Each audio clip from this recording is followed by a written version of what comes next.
மகர ராசி மற்றும் மகர லக்ன அன்பர்களுக்கு இந்த செவ்வாய் பெயர்ச்சி ஆகஸ்ட் 26 45 நாட்கள் வீர நடை, வெற்றி நடை, அற்புதமான ஒரு நடை உங்களோட போட போகுது. இது ரொம்ப ரொம்ப கிடைக்காத வரப்பிரசாதம். 45 நாட்கள் 12 தடவை முடிஞ்சாதான் திரும்பியும் இப்படிப்பட்ட ஒரு அற்புதமான ஒரு காலகட்டம் வரும். மகர ராசிக்காரங்க பொதுவாகவே ரொம்ப ரொம்ப ரொம்ப ரொம்ப கஷ்டப்பட்டுட்டீங்க. நிறைய விஷயங்கள் முடியலைப்பா அப்படின்னு ஒவ்வொரு பாயிண்ட்லேயும் நெகட்டிவ்னே போயிட்டு இருந்தது. அத்தனை விஷயத்தையும் வென்று காமிக்கிறதுக்கு வந்துருச்சு இந்த செவ்வாய் பெயர்ச்சி. 45 நாள் தான்னு நினைக்காதீங்க. இந்த 45 நாட்களும் ஒவ்வொரு நிமிடமும் உங்களுக்கு ரொம்ப பொன்னான ஒரு காலகட்டமாக அமைய போகுது. சரி, நம்ம சேனல் இதுதான் ஃபஸ்ட் டைம் பார்க்குறீங்க அப்படின்னா சப்ஸ்கிரைப் பண்ணிக்கோங்க, பெல் பட்டனை ப்ரெஸ் பண்ணிக்கோங்க, ஆல்ன்ற ஆப்ஷனை சூஸ் பண்ணிக்கோங்க.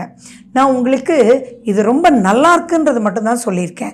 எது இதில் நல்லா இருக்குன்றதும் அதை எப்படி யூஸ் பண்ணிக்கணும் அப்படின்றதும் நீங்கள் தெரிஞ்சுக்கணும். எப்பயுமே நல்ல காலத்தில் அசால்ட்டாக இருந்துடவே கூடாதுங்க. நமக்கு என்னடா அப்படின்னு இருக்கக்கூடாது. இந்த காலகட்டத்தில் தான் வர இருக்கக்கூடிய எவ்வளவு மைனஸையுமே வாஷ் அவுட் பண்ணி பாசிட்டிவாக எழுந்திருச்சு நிற்று முன்னாடி இருந்த மைனஸ், பின்னாடி வரப்போகிற மைனஸ் எல்லாத்தையும் ஜெயிக்கக்கூடிய ஒரு காலகட்டம். சரி, இப்போ இந்த காலகட்டத்தில் தொட்டதெல்லாம் துலங்குங்க. 6ஆம் வீடு அப்படின்னா எந்தெந்த மைனஸ் எல்லாம் நீங்கள் கேள்விப்படுவீங்களோ அத்தனை மைனஸையும் பாசிட்டிவாக ஆக்கிறதுக்கு தான் வந்திருக்கார் நம்மளுடைய அருமையான செவ்வாய் பகவான். அந்த செவ்வாய் புதனோட வீட்டில், உங்களுடைய ராசி அதிபதி சனி. அப்போ புதனோட வீட்டில் செவ்வாய் இது எப்படி இருக்கும்னா, நீங்கள் கொஞ்சமாக ஒரு முயற்சி பண்ணால் கூட என்னடா இது இவ்வளோ சூப்பராக நடக்குது அப்படின்ற மாதிரி இருக்கும். தெளிவாக உங்களுக்கு காமிக்குங்க. ஓ, இவங்களுடைய கெப்பாசிட்டி இதுதான் அப்படின்னு காமிக்கும். சரி, இப்போ ஃபார் எக்ஸாம்பிள் நீங்கள் வந்து ஒரு பிஸ்னஸ் நடந்துட்டு இருக்கீங்கன்னு வச்சுக்கோங்களேன். அந்த பிஸ்னஸில் உங்களுக்கு ஒரு மேனேஜர் இருப்பார். பல செக்டர்ஸ்க்கு பல மேனேஜர்ஸ் இருக்காங்கன்னு வச்சுக்கோங்களேன். அப்போது இந்த மேனேஜர் இந்த பார்ட்டில் சரியில்லை, அவரை தூக்கி அங்கே போடணும். இதுதானாப்பா இவருக்கு ப்ராப்ளமு, இது ஒரு அரை மணி நேரம் அவருக்கு பர்மிஷன் கொடுத்துட்டா இவ்வளோ நல்லா பெர்ஃபார்ம் பண்ணுவாரா அப்படின்ற பல மாற்றங்கள். இது சொல்லும்போது எனக்கு ஒன்று ஞாபகம் வருது. என்னென்னா, ஒரு பெரிய கம்பெனி சம்மந்தமாக பல டிஸ்கஷன்ஸ் ஒவ்வொரு பாயிண்ட்லையும் நாங்கள் பார்த்துட்டு இருந்தோம். அப்போது அவருடைய ஒரு மேனேஜருக்கு பார்த்தீங்கன்னா காலையில் ஒரு அரை மணி நேரம் அவருக்கு லேட்டாக வர பர்மிஷன் கொடுத்தா நைட்டு 1 மணி ஆனாலும் அவருக்கு ப்ராப்ளம் இல்லை. இது தெரியாமல் அவரை இன்னும் 1 மணி நேரம் முன்னாடி வர சொல்லி பண்ணும்பொழுது ஆட்டோமேட்டிக்காக அவருக்கு அந்த ஒரு சின்ன டிஸ்கம்ஃபர்ட் பெரிய லெவலில் பாதிச்சிட்டு இருந்தது. புரியுதுங்களா?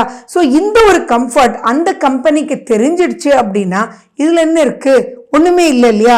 ஸோ அப்படிப்பட்ட ஒரு நெகட்டிவான விஷயத்த சரி செய்கிறதுக்கு காமிக்கக்கூடிய ஒரு காலகட்டம்னா இதை விட என்னங்க அஷ்டலக்ஷ்மி யோகம் தேவை? இதை விட வேறு என்ன வேணும்? அந்த அளவுக்கு அவருடைய பொட்டன்ஷியலை காமிச்சிடுவார். அதே மாதிரி இப்போ நீங்கள் ஒரு ஜாபில் இருக்கீங்கன்னு வச்சுக்கோங்களேன். இன்னைக்கு 90% ஆஃப் தி பீப்புள் படிக்கிறதே வந்து பிடிக்காம படிக்கிறாங்க, பேஷன் இல்லாத ஜாப்ல ஒர்க் பண்றாங்க. ஆனா வருமானம்ன்ற ஒரு விஷயத்துக்காக மட்டும் தன்னை ஸ்குவீஸ் பண்ணிக்கிறாங்க, கஷ்டப்படுறாங்க. அப்படின்றவங்களுக்கு எல்லாம் யாரெல்லாம் மகரத்தில் இருக்கீங்களோ இப்போ ஒரு சின்ன தாட் ப்ராசஸ் நீங்க வச்சிங்க அப்படின்னாலே அதை விட பெரிய லெவலில் வருமானங்கள் வந்து உங்களுடைய அனைத்து நெகட்டிவிட்டியும் இப்போ பாசிட்டிவ் ஆகி மாறுறதுக்கு உண்டான காலகட்டம். இதுல உங்களுடைய திசா புத்தி சரியில்லை அப்படின்னா அந்த இடத்துல ஒரு பயம் மட்டும் கொடுக்கும். புதன் செவ்வாய் வீடு ஒரு பயம் இருக்கும் தானே, பட் அந்த பயத்தை உடைக்கிறது உங்க கையில தான் இருக்கு. அதுக்கு நீங்க ஒரு முயற்சி அப்படின்ற விஷயத்த நீங்க எடுக்கணும். இதில் என்ன ஆயிடுமோ ஏதாயிடுமோ, ஏன்னா சத்ருஸ்தானம் இல்லையா 6ஆம் வீடு. அப்போ இது என்ன ஆயிடுமோ ஏதாயிடுமோன்ற ஒரு பயம் இருக்கும்போது ஜஸ்ட் நீங்கள் யாரோடையாவது டிஸ்கஸ் பண்ணிங்கன்னா, டேய் உன்ன மாதிரி ஆளை தாண்டா தேடிட்டே இருந்தோம், நீ வாடா உனக்கு வந்து 20,000 தான் சேலரியா, இங்கே வந்து 40,000 ரா, உனக்கு இருக்கக்கூடிய டேலண்ட்டுக்கு நீ அவ்வளோ விஷயங்கள் பொட்டன்ஷியலை காமிச்சு நீ ப்ரொசீட் பண்ணலாம் அப்படின்னு சொல்லக்கூடிய காலகட்டம். அப்போ நீங்கள் என்ன பண்ணணும்? இந்த காலகட்டத்தை ஒரு செகண்டு கூட வேஸ்ட் பண்ணாமல் பல விஷயங்களை நீங்கள் வந்து இப்போ முன்னெடுக்கி போகணும். இதில் இன்னொரு விஷயம் சொல்கிறேன், எதிரிகளே இருக்க மாட்டாங்கங்க. இப்போ எப்படிங்க அப்படியெல்லாம் மேடம், என்ன மேடம் விரோதம் இல்லாமல் வாழ்க்கை இருக்குமா, எதிரி இல்லாத லைஃப் இருக்குமானா இப்போ இருக்கும் சார். ஏன் அப்படின்னா, இப்போ நீங்கள் கோபமாக ஒரு விஷயத்த சொல்கிறீங்கன்னு வச்சுக்கோங்களேன், ஆட்டோமேட்டிக்காக அது பாசமாக அவங்க காதில் போய் கேட்கும். இது எப்படின்னா, அவங்களுக்கு நல்லதுக்காக தான் சொல்றீங்கன்னு அவங்க எடுத்துக்குவாங்க. சில விஷயங்கள் பலர் இதை கிராஸ் பண்ணியிருப்பீங்க, நல்லதுக்காக சொல்ல போய் பிரச்சனைக்குள்ள மாட்டிக்கிறாங்க இல்லையா, அதெல்லாம் வேற இடத்துல செவ்வாய் இருக்கும்போது. இப்போ 6ஆம் வீட்டில் செவ்வாய் இருக்கும்போது என்ன ஆகும்னா, நீங்கள் எப்படிப்பட்ட விஷயத்த சொன்னாலும் அவங்களுக்கு புரிதல் ஆப்போசிட்டா அவங்களுக்கு நன்மையாகவே புரிஞ்சு உங்களுக்கு ஃபைனலாக நல்லது நடக்கும். இப்படிப்பட்ட விஷயங்கள்லாம் நடக்காதான்றது எல்லாருக்கும் ஆசை இல்லையா? இப்போ மகர ராசி மகர லக்னத்துல இருந்து, ஏன் மகரத்தில் ஒரு கிரகம் இருந்து அதனுடைய திசை நடந்துட்டு இருந்தா கூட, அதனுடைய புத்தி நடந்துட்டு இருந்தா கூட, அப்படி பல விஷயங்கள், அதை நம்ம சொல்லுவோம் இல்லைங்களா, அதாவது வாழைப்பழம் நழுவி பாலில் விழுந்துருச்சுன்னு, அந்த மாதிரி அனைத்து விஷயங்களும் உங்க கைக்குள்ள வரக்கூடிய ஒரு அற்புதமான ஒரு காலகட்டம். இப்போ நீங்க எடுக்கக்கூடிய முயற்சி, எவ்வளவு கடன் இருந்தாலும் அந்த கடன் அடைக்கப்படும். சரி, முடியவே முடியாது அப்படின்னு இருந்தா கூட நீங்க யார்கிட்ட கடன் வாங்குனீங்களோ இந்த 45 நாட்களுக்குள்ள போய் அவங்க கிட்ட பேசுங்க. உள்ளது உள்ள மாதிரி நீங்க சொல்லுங்க. அப்ப புரிஞ்சுக்கிட்டு நீங்க போகக்கூடிய காலகட்டம் இந்த செவ்வாய் கரெக்டான காலகட்டமா வகுத்து கொடுக்கும். அப்ப நீங்க போய் பேசும்போது, அப்படியா தம்பி, இவ்வளோ பிரச்சனையில் இருக்கியா, ஏன்பா இது முன்னாடியே சொல்லலாம் இல்லப்பா, சரிப்பா நீ ஜஸ்ட் நீ 1000 ரூபா கொடுத்துட்டு போ அப்படின்னு நீங்க 10,000 ரூபா கொடுக்க வேண்டிய இடத்துல நீங்க 5000 கொடுக்கலான்ற எண்ணத்தோட போயிருப்பீங்க. ஆனா அந்த கடன் கொடுத்தவர் 1000 ரூபா கொடுப்பா, சரிப்பா ஆனா இது மட்டும் எனக்கு பண்ணி கொடுக்குறியா அப்படின்னு சொல்லி அடிஷ்னலா அஃபெக்ஷனேட்டா ஒரு விஷயமும் கொடுக்கக்கூடிய வாய்ப்பு. அப்ப எப்படிங்க விரோதம் வரும்? அப்ப நீங்க எப்படி யூஸ் பண்ணிக்கணும் இந்த பாயிண்ட்டை? அதே மாதிரி யாருக்கெல்லாம் வீடு கட்டிட்டு இருக்கீங்க ஆனா நடக்கவே இல்லை, இழுபறியா இருக்கு, நமக்கு அதுக்கு லோன் அப்ளை பண்ணியிருக்கோம், இன்ஜினியர் பணம் வாங்காம பண்ண மாட்டேன்றாரு, லோனு கிடைக்க மாட்டேங்குது அப்படின்லாம் இருக்கும். இப்போ நீங்க லோனுக்காக கூட போக வேண்டாம், அந்த இன்ஜினியர்கிட்ட போய், சார் என்ன சார் தான் லோன் தான் இன்னொரு 3 மாசத்துல சாங்ஷன் ஆயிடும்ல, அப்படியே சார் நிப்பாட்டுவீங்க அப்படின்னு சொல்லி நீங்க பேசும்போது நீங்க கராரா கூட பேசுங்களேன். அப்போ இல்ல தம்பி இனிமே பாரு நான் கண்டிப்பா பண்ணிடுறேன்ப்பா, நான் ஒண்ணுமே புரியலப்பா அப்படின்னு சொல்லி எதையோ ஒன்று மழுப்பி கடைசியில அங்க இருந்த சிமெண்ட்டை இங்க கூட்டு நான் போட்டேன்ப்பா அப்படின்னு பணம் வாங்காமலே முடிச்சு கொடுத்தவங்க எல்லாம் இருக்காங்கங்க. பிலீவ் மீ ஆர் நாட், நிச்சயமா இது நடக்கும். ஸோ அப்போ நீங்க இந்த பீரியடை யூஸ் பண்ணிக்கணும், பயந்துக்க கூடாது. என்னடா போய் அவர்கிட்ட எப்படி கேட்கறதுன்னு, அவரையும் கூட்டிகிட்டே லோன் ஆஃபீஸ் போங்க, ஏன் சார் வரலன்னு நீங்க கேளுங்க. கேட்கும்போது அந்த பக்கமும் கொடுப்பாரு. ஸோ இவர் முயற்சி எடுக்கிறீங்கன்றது அந்த இன்ஜினியருக்கு தெரியும். அப்போ கடகடன்னு கட்டி கொடுத்துருவாரு. ஏங்க நான் அப்புறம் வாங்கிக்கிறேன்னு சொன்ன இன்ஜினியர் கூட இருக்காருங்க. இதெல்லாம் சம்திங் எக்ஸ்ட்ராடினரி இது.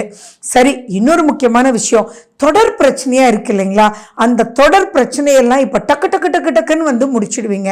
ஏன் உங்களுடைய தாத்தா வழி பிரச்சனையா இருக்கலாம், உங்களுடைய அம்மா வழி பிரச்சனையா இருக்கலாம், எந்த பிரச்சனையா இருந்தாலும் இப்ப நீங்க போய், என்னங்க உங்க பிரச்சனை, இவ்வளோ பெரிய ப்ராப்பர்ட்டி இப்படியே போட்டு வச்சிருக்கீங்க, வெறும் ஒரு சண்டைக்காக வாங்க, இப்படியா ஈகோக்காக இருப்பீங்க அப்படின்னு காரசாரமாவே பேசுங்களேன்.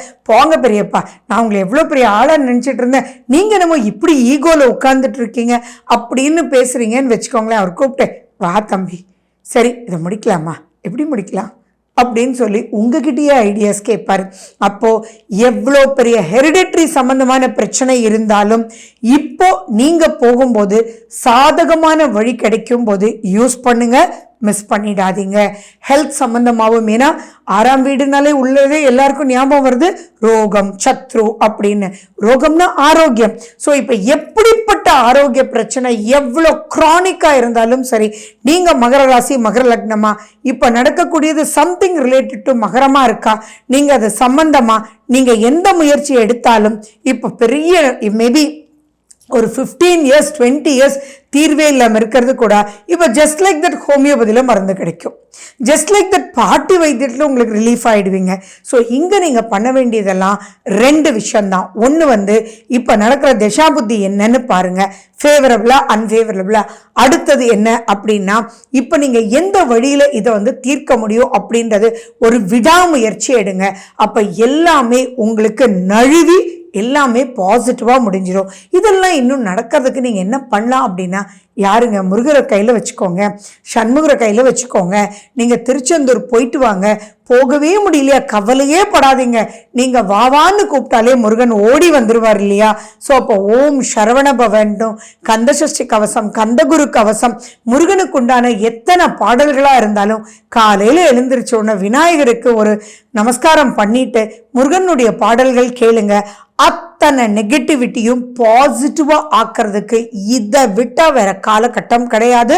ஸோ யூஸ் பண்ணுங்க.